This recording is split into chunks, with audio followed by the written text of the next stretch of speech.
徐小鳳8場嘅紅館演唱會，每晚都會邀請唔同嘅表演嘉賓。嚟到第4晚啦，小鳳姐就請嚟任賢齊擔任嘉賓，唱起情歌嗰陣，小齊仲同小鳳姐手牽手，令到現場氣氛嗨爆啊！夜深了你還不想睡，是的，你還在想着他嗎？對呀，沒錯。你這樣痴情到底累不累？明知他不會回來安慰。小鳳姐為咗今次嘅演唱會，喺舞台服裝方面真係花咗唔少心思㗎。不過呢一身美人魚裝就令到小齊好難埋身啦。好到你可以踩我條尾嘅。咁你嘅得㗎，可以踩得㗎，得㗎。呢個尾可以踩㗎。第二個唔得，你得。既然今晚嚟到呢度咧，我哋講廣東話 OK 啊？我廣東話講得好好嘅，係嘛？俾啲掌聲好冇？以前我介紹我自己嘅時候，大家都笑到嘎嘎聲。係咩？點樣啊？我初到嘅時候，大家好，我係任人妻。我唔知點解大家笑得咁開心啊！係咩？原來我嘅名係咁好玩啊！你佢係喎，任人妻。就像剛才我謝謝你每天晚上給我來鋪床。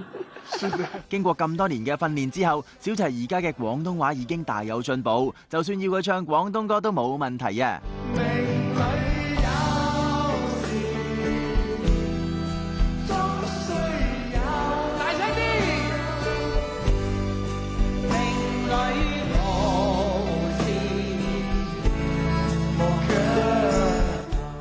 嚟到 encore 部分，着上經典波波裙嘅盧海鵬再次登場。鵬哥一出場，即時引嚟全場熱烈掌聲，就連小鳳姐見到呢一位 A 貨都忍唔住講出心底話。你做乜搞成咁嘅身世？一晚比一晚靚㗎啦，因為我發育時期啊嘛。咦？你琴晚好似冇咁勁㗎喎。呢個秘密嚟嘅。琴晚咧嗰啲係死死實實，今晚咧鬆鬆泡泡。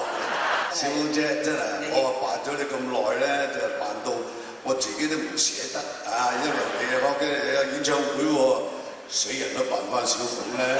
小鳳姐同埋鵬哥喺台上面相映成趣，爆出唔少笑料。喺呢個時候，小齊再次上台為大家帶嚟驚喜噃。聽講係小鳳姐好中意波波，係啊，但係呢粒波好大粒喎。有呢啲啊。呢邊咧好似個美人魚一樣，呢邊就好似水母喎。用公共傳聞咧，如果鵬哥試咪嘅時候，我哋全部去暈低喎。呢個真定假？可唔可以試下？可以。係要試咪啊？聽講盧海鵬試咪，小鳳姐好威。